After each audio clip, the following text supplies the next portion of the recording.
Tonight on The Buzz, we have a show celebrating the holidays and the family. The holidays are a time for friends, family, and stories told around the table. Phillip Hodgetts has created a guide to recording successful family interviews, and tonight, Phillip shares his secrets for successful family interviews. Next, Ned Soltz loves gear. The more blinking lights, the better. This week on The Buzz, Ned has compiled a list of cool gear to get for your favorite techie. From cameras to software, wait till you hear Ned's list. It's just what you need to capture all those holiday memories. Next, Achim Gleisner works in the broadcast and media group at Sennheiser. Normally, when we talk about Sennheiser, we're talking about high-end microphones, but Sennheiser has released a series of mics specifically designed for mobile devices, which make them perfect for recording interviews at the holidays. All this, plus Tech Talk, a Buzz flashback, and Randi Altman's perspective on the news. Happy Thanksgiving, everyone. The Buzz starts now. Tonight's digital production Buzz is brought to you by Otherworld Computing at MacSales.com and by Blackmagic Design at BlackMagicDesign.com. Since the dawn of digital filmmaking, authoritative. One show serves a worldwide network of media professionals. Current. uniting industry experts, Production. filmmakers, Post-production. and content creators around the planet. Distribution. From the media capital of the world in Los Angeles, California, the Digital Production Buzz goes live now. And welcome to the Digital Production Buzz, the world's longest-running podcast for creative content producers covering media production, post-production, and marketing around the world. Mike Horton has the night off. Normally on The Buzz, we talk about professional filmmaking and all its variations. However, this week, because of Thanksgiving in the U.S., we want to focus on the holidays, families, and recording memories. Also, if you're watching on the live chat, tonight's show is pre-recorded, so our team can spend time with their families.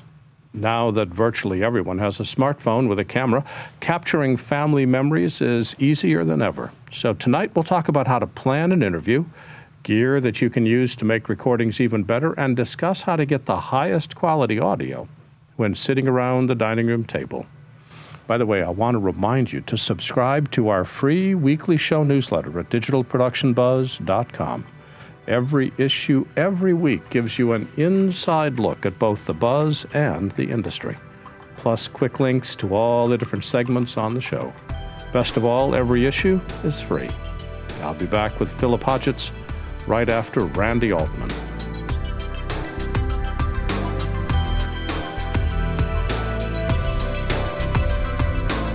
This is Randi Altman's Perspective. Randi Altman has been writing about our industry for more than 20 years. In fact, she's the editor-in-chief of her own website at postperspective.com. And as always, she is a welcome voice here on The Buzz. Hello, Randi, welcome. Hi, Larry. Thanks for having me again. And a happy Thanksgiving to you. Oh, same to you and yours. Thank you. You know, I was just thinking, last week we talked about the successful traits of editors, or what makes editors successful, and you interview a lot of high-profile directors as well, so I want to talk a little bit about directors this holiday Thursday. So what traits have you discovered make a successful director? Well, obviously they need to be good with people. You have to get them to actors and evoke performances and stuff. But the biggest thing that I've found through most is that they're good at collaborating. They realize that they can't do it all. They need to let some go. So along the way, along their career, they've picked up some trusted collaborators that they typically tend to go back to again and again and again. They need to trust the people. They need to know that that person at least has an understanding of what they're thinking, where they want the project to be, and they can sort of give them a head start in that direction. So the director could kind of go do his thing, come back in, and know that their vision has already begun.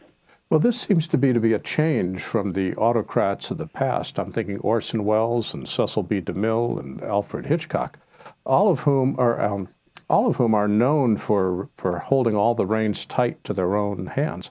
This sounds like there's a change going on. Is that true? It seems to be. I'm sure there are still some of those out there, but from the people that we've been talking to, they know that they can't do it all.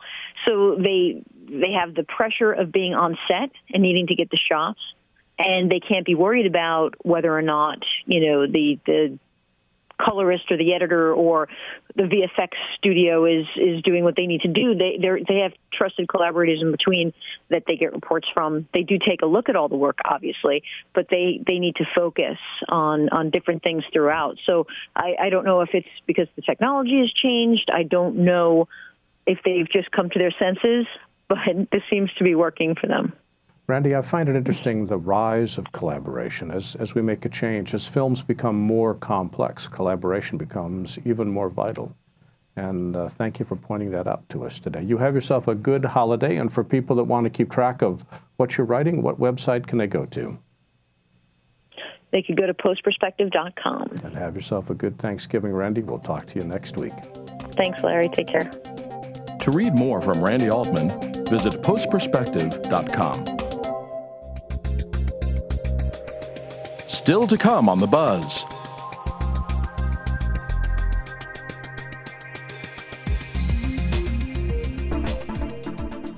When you're working with media, one thing is essential. Your computer needs peak performance. However, when it comes to upgrading your Mac, there are so many different options to choose from that the process can be confusing. That's why Otherworld Computing carries the best upgrades that lets your computer performance and storage grow as your needs grow. Since 1988, OWC has become one of the most trusted names in quality hardware and comprehensive support to the worldwide computer industry. With an extensive online catalog of Mac, iPhone, and iPad enhancement products, as well as a dedicated team of knowledgeable experts providing first-rate tech support, OWC has everything you need to take your current system to the next level. Whether you need to maximize your system's memory, add blazing speed, or enhance reliability, look no further than the friendly experts at OWC. Learn more by visiting macsales.com today. That's macsales.com.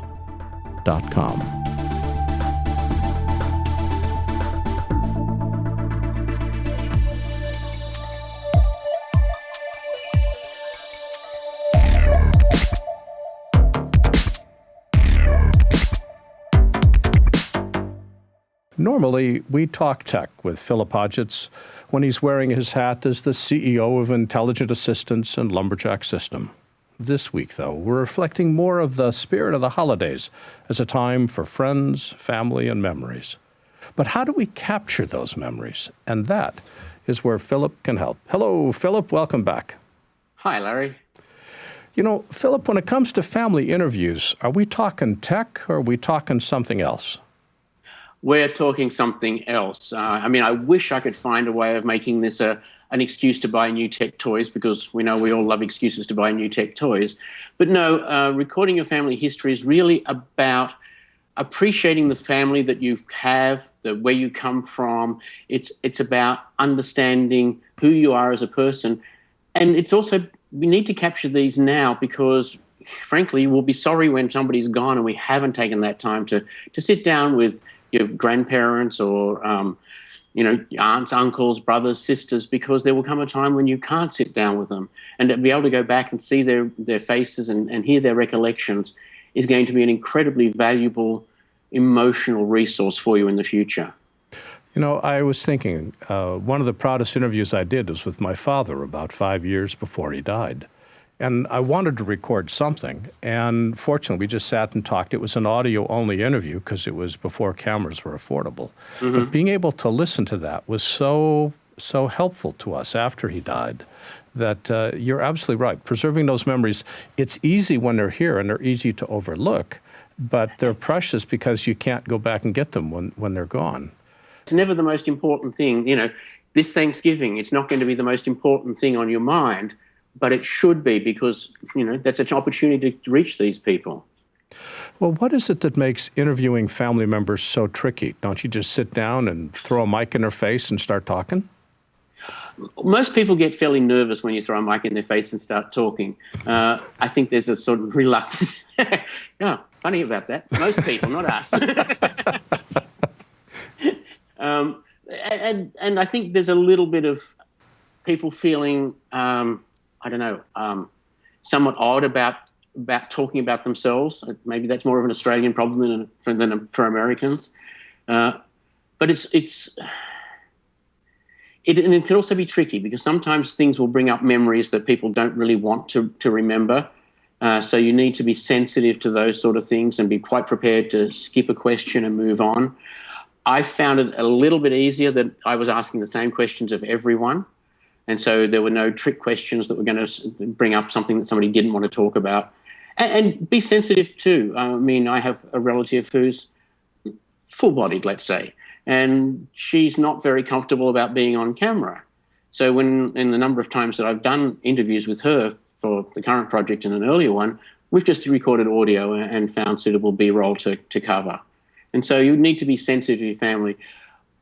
But at the same time, if you just start engaging people in a conversation, once they start talking, most people just keep talking. The best way to keep somebody talking is just to shut up and leave the awkward pause, because most people fill that awkward pause.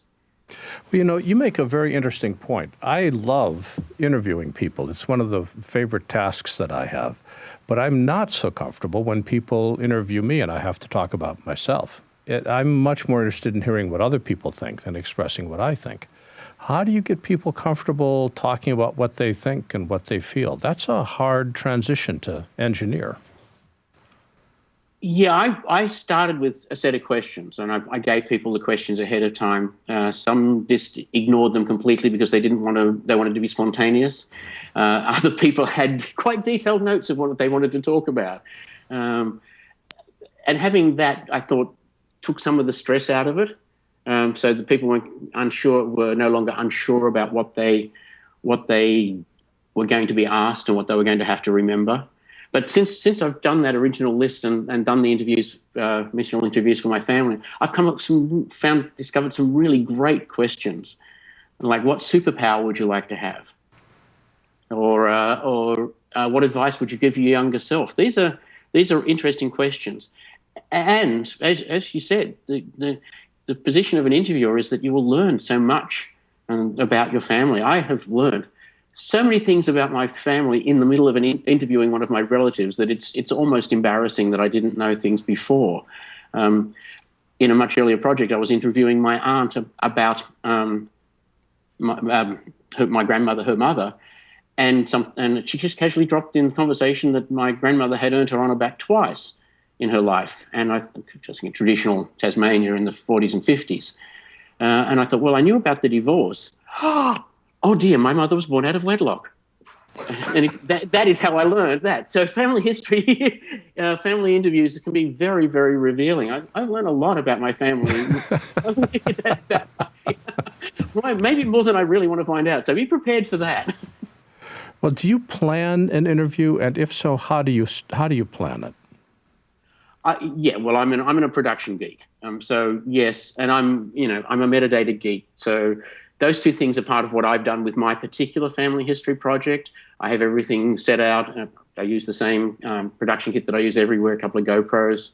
The reason for using two GoPros is simply because when you're trying to put things together, having two angles on something is it's leaps and bounds above having just the one angle and having to do cutaways and B-roll. It just makes it so much more flexible. And cameras are not expensive.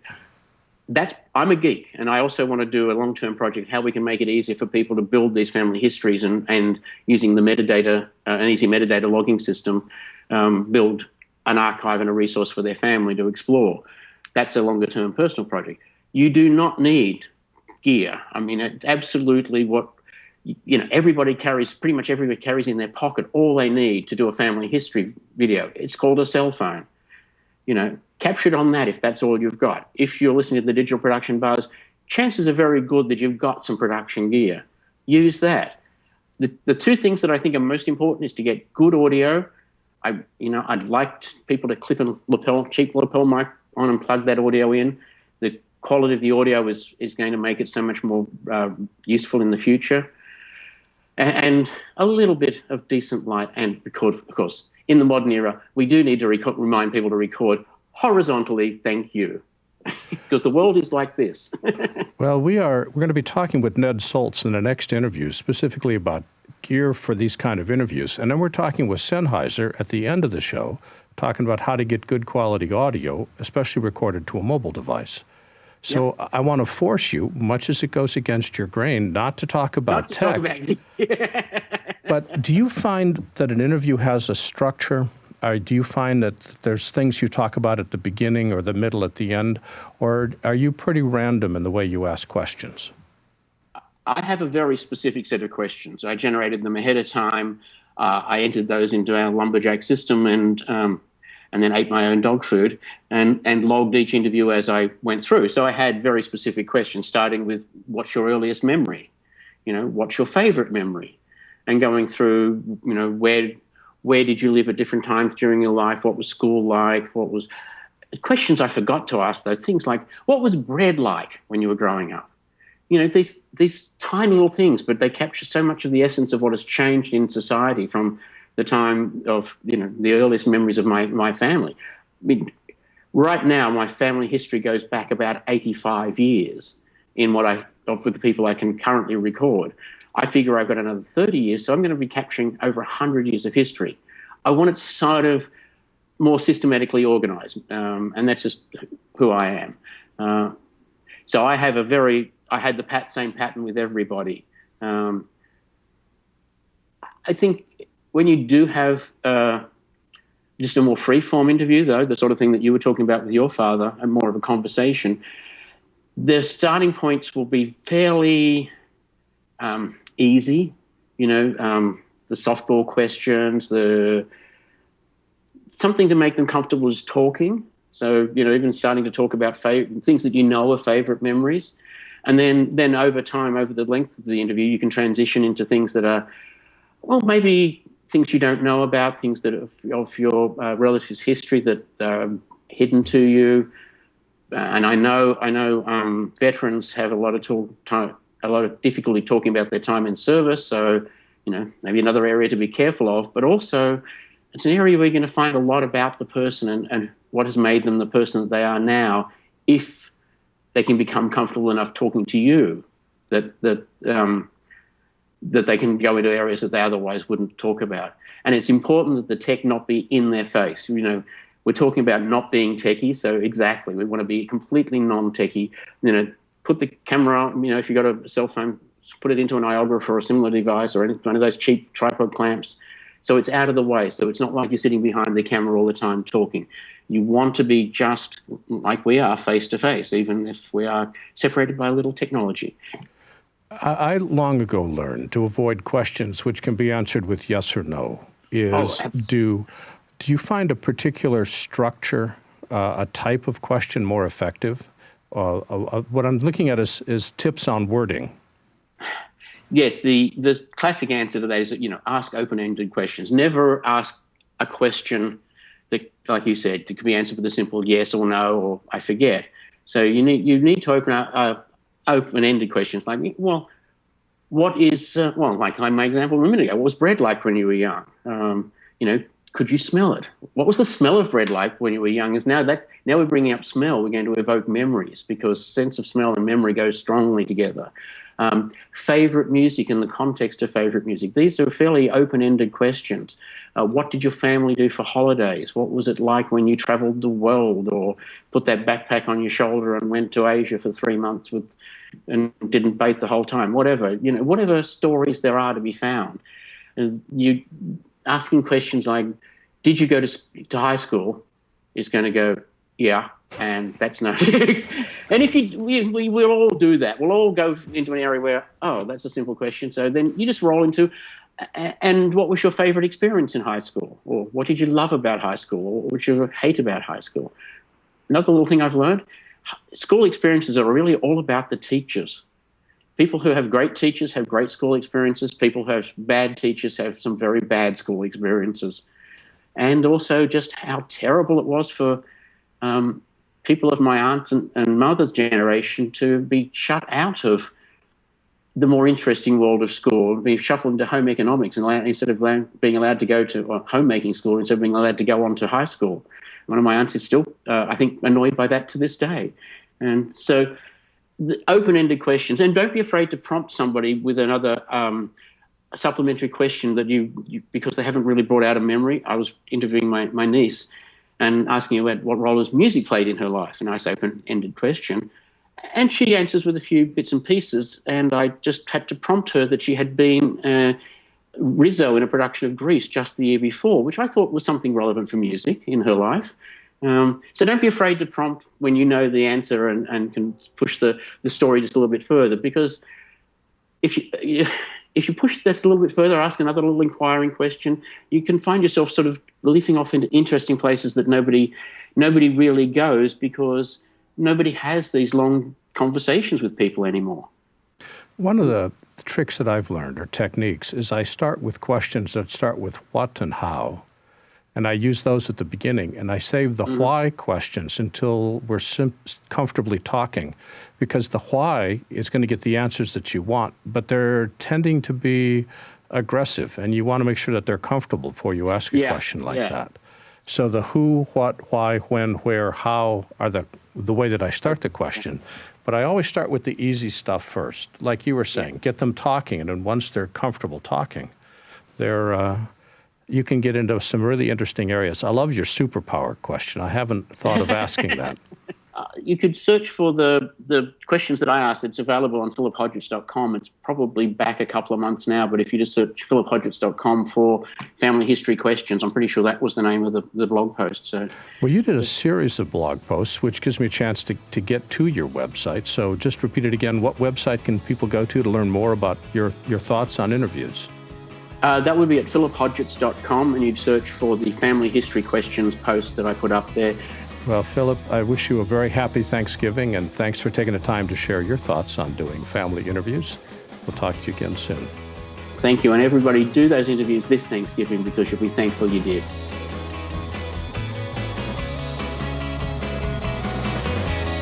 Still to come on The Buzz.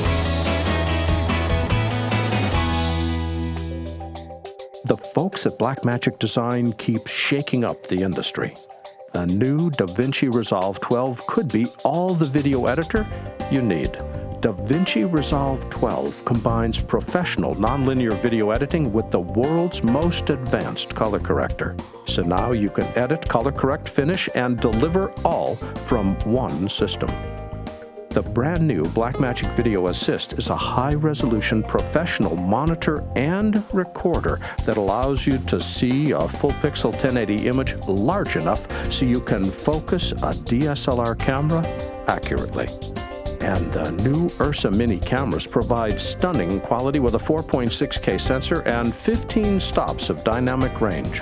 Compact, lightweight, and built from advanced magnesium alloy. When it comes to state-of-the-art technology, look first at Blackmagic Design at blackmagicdesign.com. That's blackmagicdesign.com.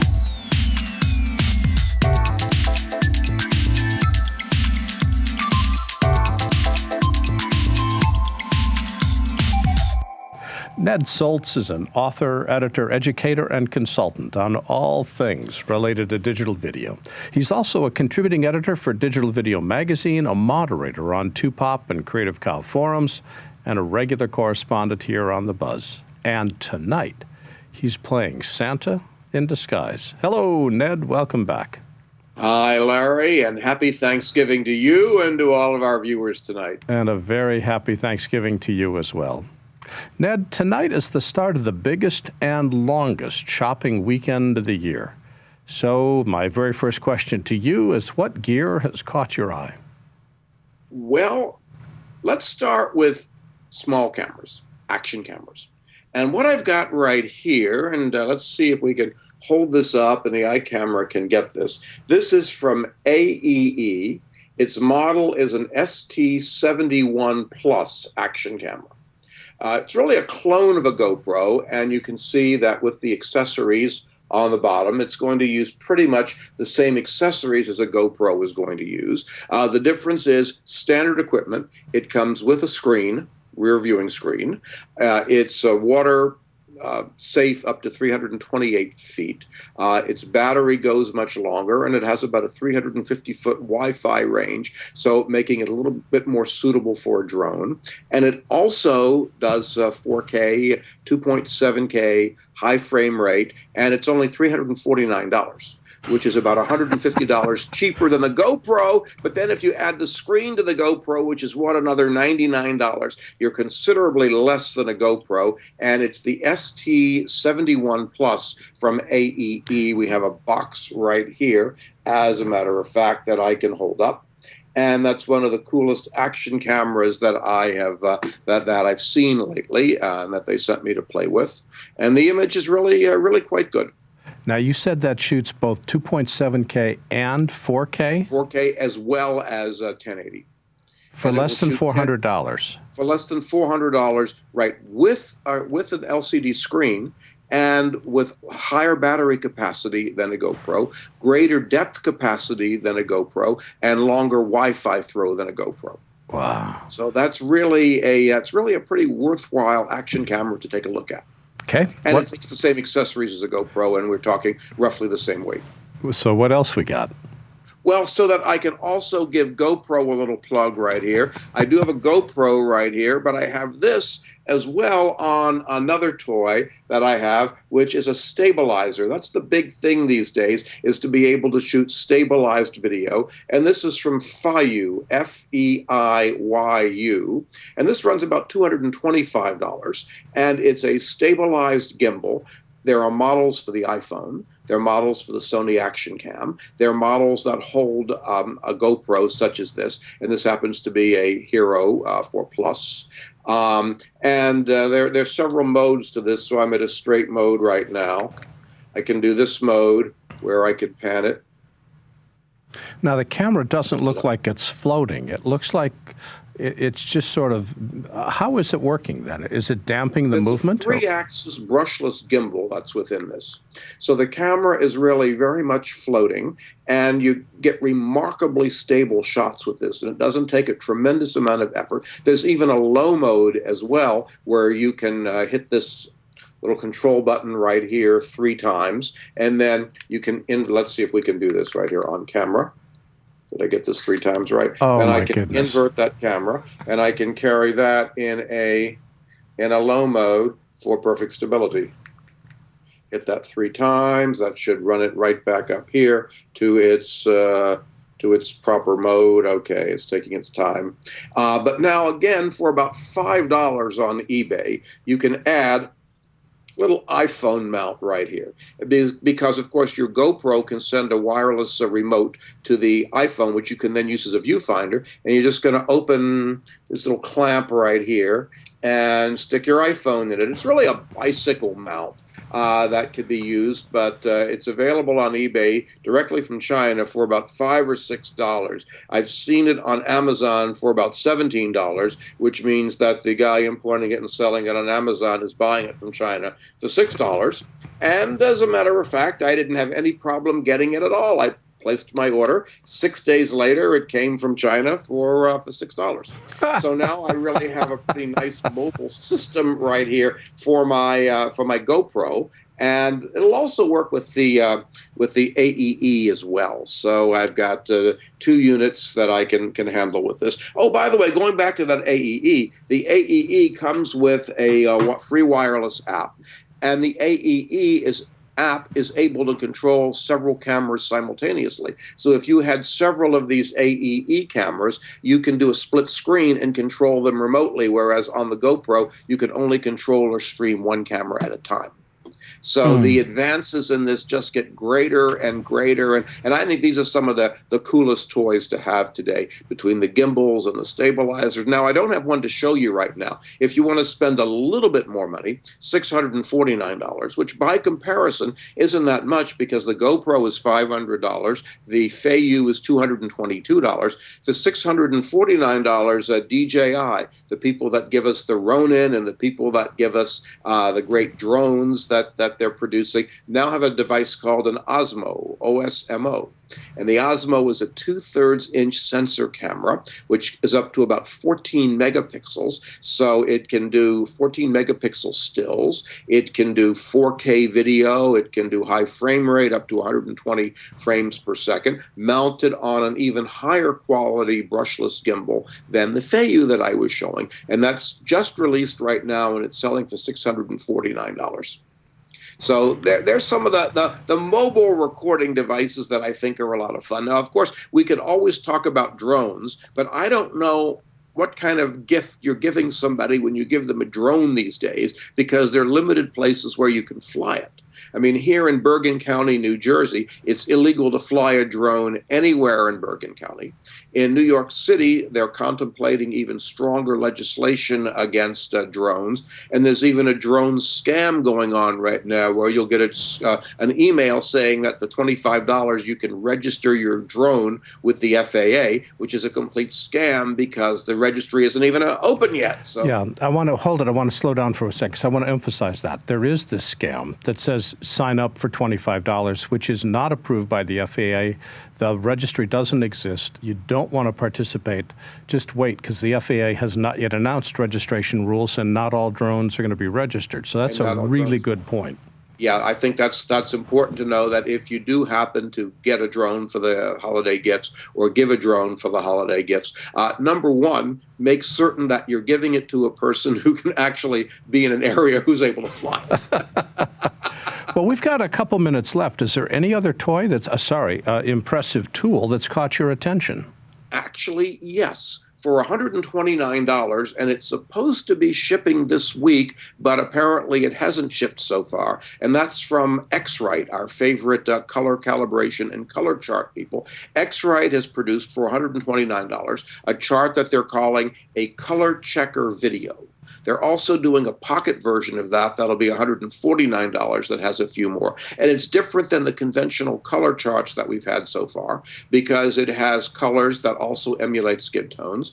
It has a strip of white, it has a strip of pure black, and a strip of 18% gray. And then the reverse side is purely a white card.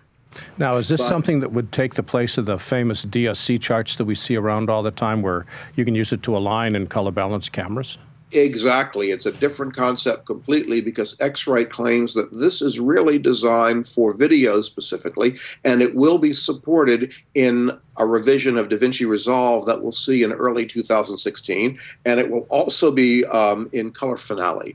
Denver Riddle's a great color plugin for Final Cut Pro, and Denver has announced that by the end of 2015, he'll be supporting the X-Rite color video checker within his app as well. But in the meantime, you can still use that to put at the head of your scene and to be able to use your scopes then to align and or to match shots between cameras. And that's really an innovation, because it's a step ahead of the famous DSC charts that we've been seeing and we've been using.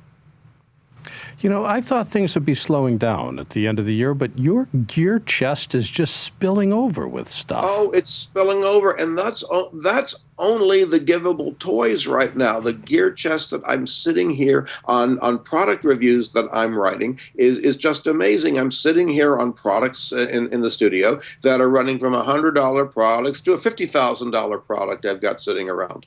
The $50,000 product, of course, I told the manufacturer I'm absconding to a country that doesn't have extradition treaty with the U.S. so they can see their Canon C300 Mark II and the Canon Cine 17-120 lens and Zacuto ring somewhere in a Caribbean island. But again, the point is, whatever price range you find yourself in, you can create some wonderful images. It's not just the hardware. It's the vision, it's the talent, it's how you use those tools. And just as we're seeing the C300s, like I have sitting downstairs in the studio, used for high-end, so do you see GoPros used in cinema and in cinematic applications. It's all how you use it, but particularly now they go back to those wonderful little gimbals that we have. We can get such wonderfully stable shots with GoPro, and then change the images, straighten the images, defisheye the images, and we've produced beautiful work for relatively little money. There's so much creativity that's out there and so much potential that it really makes it a very exciting end of year to see all of these new toys and tools that are arriving. Ned, for people that want to keep track of all the research and writing you're doing, where can they go on the web? You can go right now most easily at creativeplanetnetworks.com, where you'll find a whole score of articles that I have written and that are in process. And the voice of creativeplanetnetworks.com is Ned Soltz. Ned, it's always a delight having you with us. I wish you a very happy Thanksgiving, and we'll talk to you again before Christmas. And the same to you all. Bye-bye.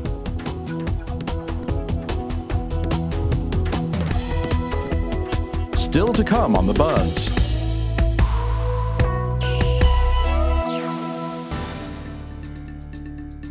I've got a ton of brand new training videos showcasing all the new features in Final Cut Pro 10.2, and they're all available today. In fact, we've updated our entire Final Cut training for this release. We added more than 70 new movies covering every major and minor new feature in the software. Then I figured as long as I was recording, I added new techniques and new ways of working that I've discovered and written about in my newsletter over the years.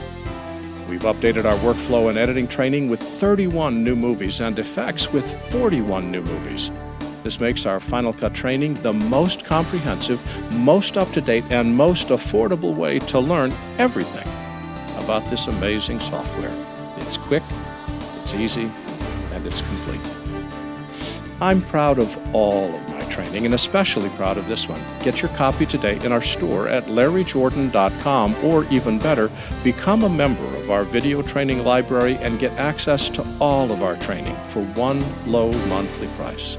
Both are incredible values. Thanks.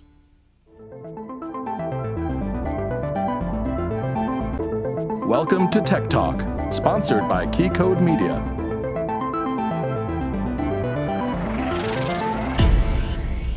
What I have here is I've got an iPhone 6, and we've got this incredibly beautiful demo showing to shoot.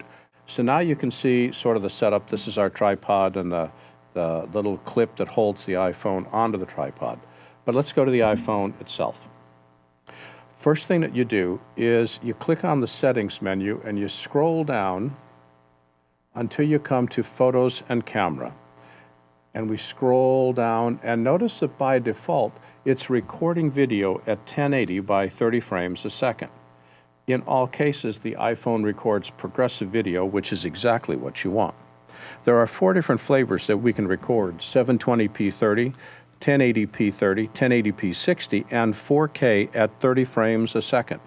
The default setting is 1080p 30. We'll just turn on 4K and notice the checkbox. And now we'll go back here and switch back out and go to the camera. By default, the camera is in photo mode. Let's just rotate the phone here and get a horizontal picture and switch from photo mode to video mode by touching the video button. And we'll frame this up a little bit better right about there. And notice in the lower left corner, is a box with 4K. This is the reminder that you're not shooting 1080 video, you're shooting 4K video. The rest of the operation of shooting video on the cell phone is the same as it's always been. It's just now we're recording at a higher resolution. So let's go back to the phone, push the record button, and let's record, say, 20 seconds of our twirling thingy.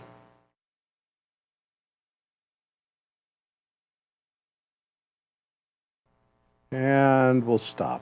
I find that absolutely hypnotic. It's just the most amazing thing.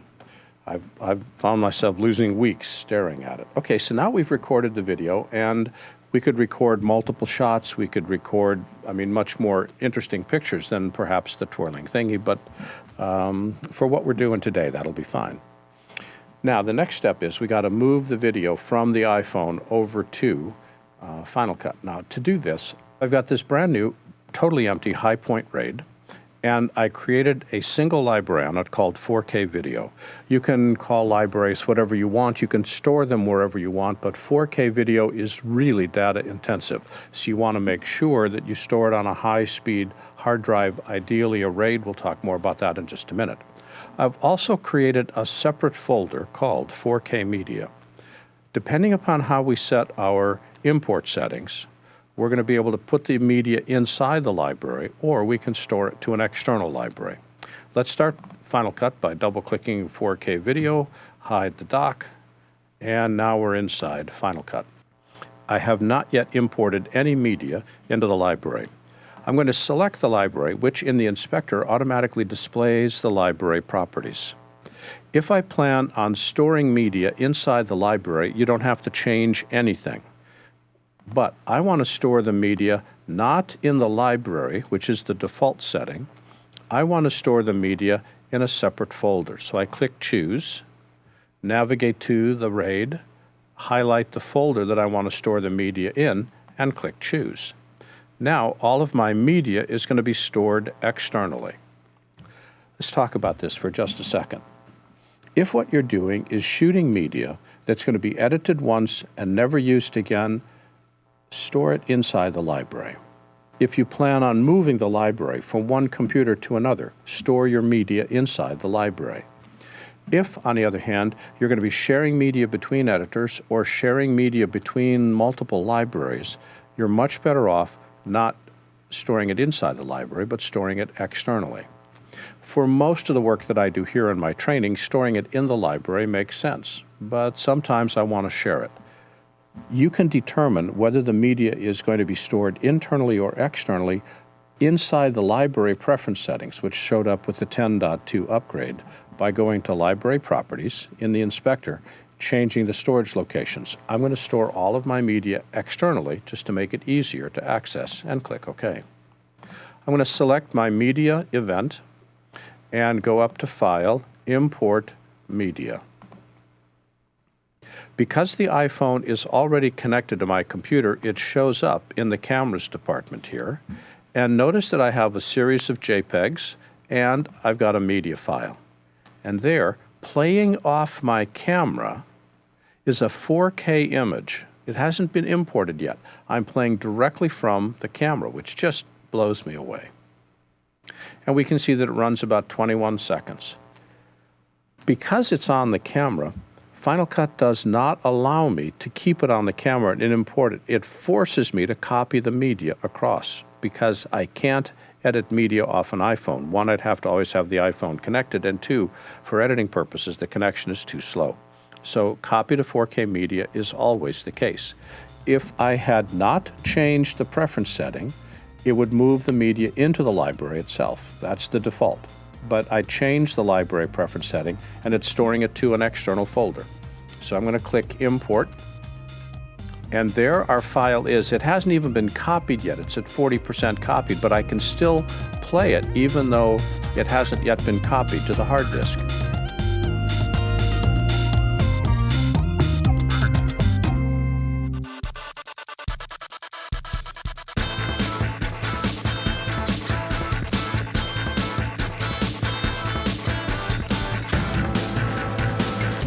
Achim Gleisner is the commercial manager for the Broadcast and Media Group at Sennheiser.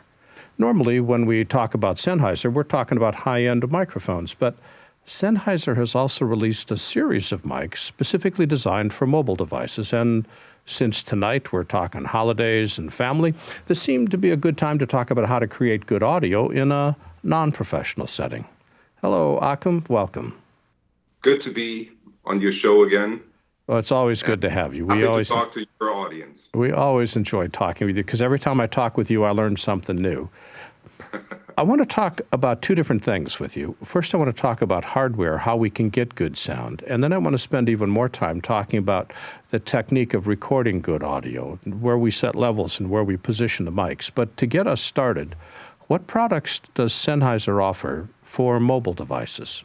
We're coming from the professional domain, of course, and working with broadcasters, working in Hollywood. But now we're taking all this experience into the domestic world for prosumers, for the enthusiastic video guys, and also with mobile devices. So last time we spoke, that was at NAB, and NAB we launched 2 microphones for mobile devices, for iOS devices. That is the Clip Mic Digital and the MKE2 Digital. But also we launched a whole range of products, wireless products to be used with DSLRs and with camcorders.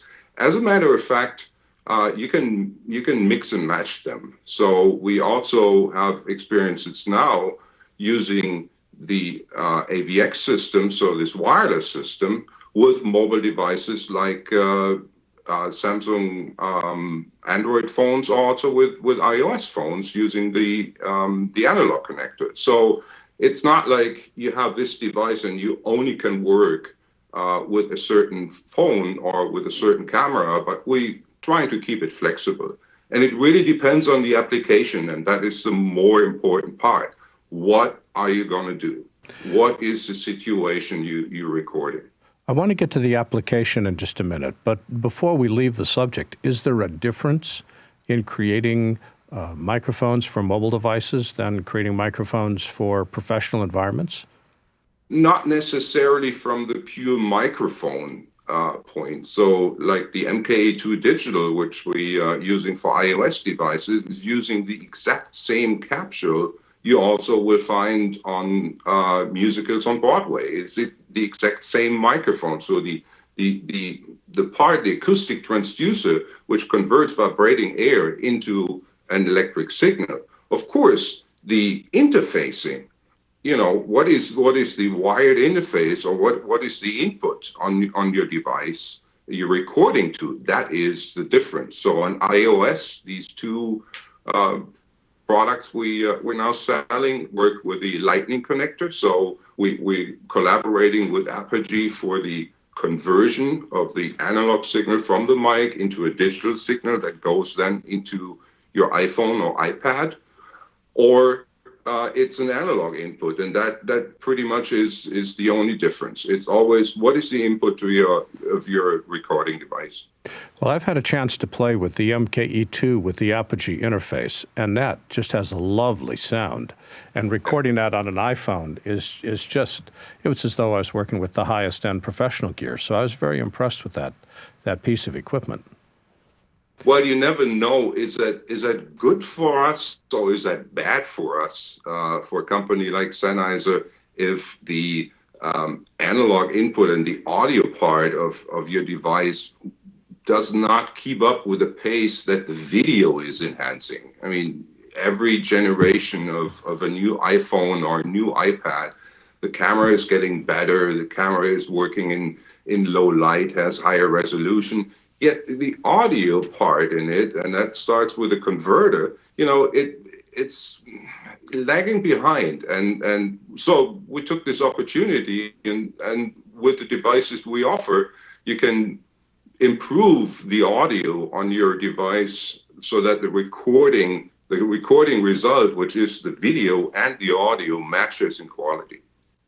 Well, one thing you mentioned earlier, and now I want to spend some time talking about this, is the microphone that you use depends upon the application, what use you're putting it to. So we're focusing on families and recording family history and memories this Thanksgiving Day here in the States. So what microphone would I use if I wanted to record somebody with a cell phone, and I'm recording them talking to one person? Because the flip side is we now have the family sitting around a table. How do I record everybody sitting around the table? So let's start with the one-person interview where a grandparent is recalling their history. How do I mic them? Well, definitely for the one-person interview, the best way recording on an iOS device is a product like the Clip Mic or the MKE2 Digital, which you plug in, and then you're using it as a lavalier microphone, as a tight clip microphone. The very basic rule always is be as close to your sound source as possible. So that's the very basic rule. Like if and there is an analogy to everything in video. There is an analogy in audio. Like on your smart device, of course, the camera or your camera application has a zoom function, but this is a digital zoom. So, you're zooming in, and then if you really zoom in a lot, then you see how, you see pixels in the image because you're not using the entire sensor. You're just using a small part of the sensor. So you're downgrading your video quality. And the same is true with the microphone. Get as close to the sound source as possible, like you would do with your camera. Don't zoom your grandma in. Get closer to her. It's your grandma. Don't be shy. And you should do the exact same thing with your mic, because typically these clip mics and these two are two good examples, are so-called omnidirectional mics. So they pick up the entire room. They pick up sound from everywhere. And it's logical if you get closer. It is independent if your grandma moves the head. You always have a very good sound recording.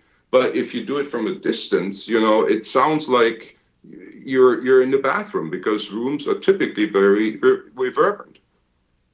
So that's a basic rule on the one-to-one situation. Okay. Well, before we talk about the family, where do we set levels? And do you have a particular piece of software that you like for recording audio? Well, with the clip mic, of course, we're also using an Apogee app, which comes with the mics, but this is an audio recording only app. But what's always useful is to use, if you do video recording, use your standard video application. What's ideal, though, if there is a manual audio control, because what typically a smartphone does, it automatically controls the gain. But this so-called AGC, automatic gain control. What that does, it cranks up the volume if you have a low volume situation, a quiet room. Then it cranks up the volume, and then you start talking, and then it's a compressing effect. So the audio is breathing. If you have a chance, it's always good if you can switch this off, because you are in a controlled environment. If you're with your family in your Christmas party or your Thanksgiving party, you know what's going to happen. It is the typical family setup. And if you have a chance, switch off the automatic volume control, automatic gain control. It depends on the application, how it is called. And then set a level to the, talk to it quite loudly, and then, it shouldn't distort, and set it to that level and let it go, and you're all set. Yes, you're good. That's especially useful because we can adjust the gain in post so much more easily today. And that way you don't have to worry about the background sound pumping, and you don't have to worry about distortion. It just also means it's one less thing to worry about during the recording. Right. Yeah, post. They're forgive me, but I'm sometimes saying shit in, shit out. So it is like, and we had these questions also with the AVX system. It's very important to set the sensitivity to the input sensitivity of your device, because once it's distorted, it's distorted. It is like, as I said, there's always an analogy in the video world. It's like you take your camera, set full aperture, and do a photo of the sun. So your image is completely overexposed. And then you go in post. So you take this picture and go in Photoshop and set the brightness down. It's still super highly overimposed, overexposed. So, post can do a little, but if you have a good result up front, you don't need any post-production. You don't need it. I stand corrected. What I meant to say is that by recording slightly softer on set, recording with the volume set a little bit lower, it's easy in editing to bring the gain up. But once you have it distorted, you can't fix the distortion. Exactly. And so as in video. Yes, you're right. And the thing about the HEC, the automatic gain control circuit, is by turning that off, you avoid having the background noise pump up and down, which means, again, you have more control in editing to adjust that, as opposed to having to correct it by a bad recording on set. Right, exactly. Well, now let's talk about the world's worst situation for audio recording. The family is sitting around the dining room table and they're all telling stories about what it was like when the kids were young. I've got 6 people talking. How am I supposed to mic that? That would be an application for a boundary microphone. Now, for a tabletop situation where a lot of people would sit around on a table, like in a meeting room, I definitely would recommend a boundary mic to use for that, because that's really the appropriate tool, and that's why you also find boundary mics typically in this business communication application. Now, on the dinner table, on your Christmas party, there is silver on the table, there are glasses on the table, there is porcelain on the table. That is closer to the mic than your family. So it is definitely the right tool, but then I'd rather work with an overhead mic, which you would hang from the ceiling, and then you have like an umbrella on the table. Looking at the typical dinner situation, I would recommend just using a handheld mic or even something like a lavalier mic, which is then not visible in the image, and hang it from the ceiling, very very hidden. That would probably give a way better result, because you're also using the table, the reflection of the table, to enhance the audio of the voices. So yes, boundary mic doable, but there are better choices with very easy tools. Achim, for people that would like to know more about the products that Sennheiser offers, where can they go on the web to learn more?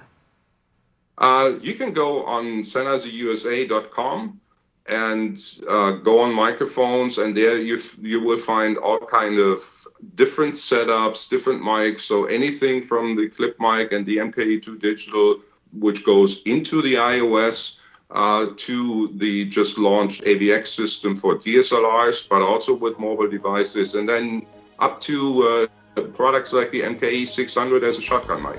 There is a bunch of them. So there is definitely most suitable for every application, also for your Christmas party. Thank you. Achim Gleisner is the commercial manager for broadcast and media at Sennheiser.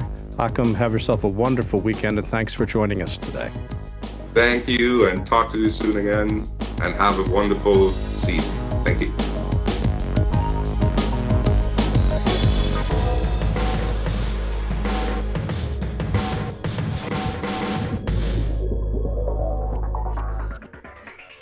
It's time for a BuZZ flashback. 5 years ago today. Well, our 4K manufacturing is response to perceived market demand for 4K. There's been a lot of adoption lately among some of the larger exhibitors to get 4K technology in their cinemas, and we thought would be a great way to be able to bring out this new 4K technology, especially with a film like North by Northwest, which really does look incredible. This was a BuZZ flashback.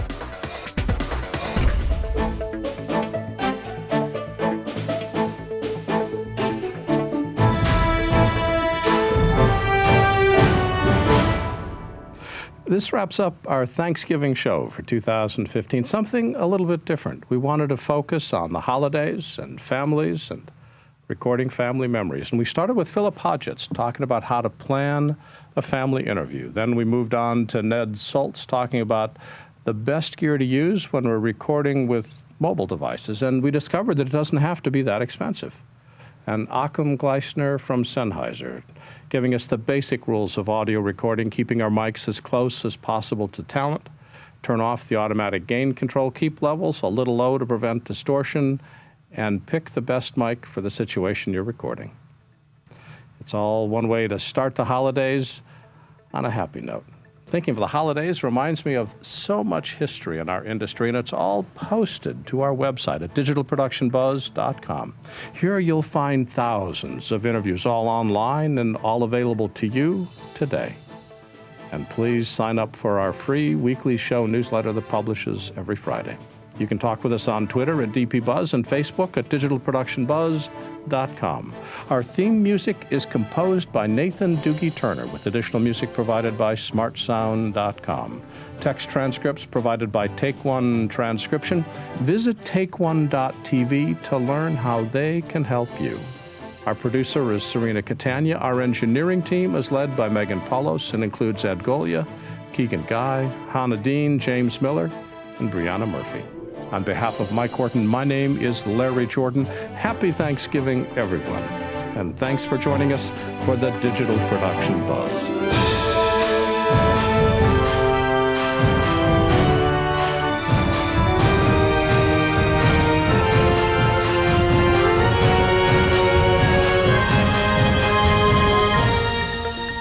The Digital Production Buzz was brought to you by Otherworld Computing, providing quality hardware solutions and extensive technical support to the worldwide computer industry since 1988.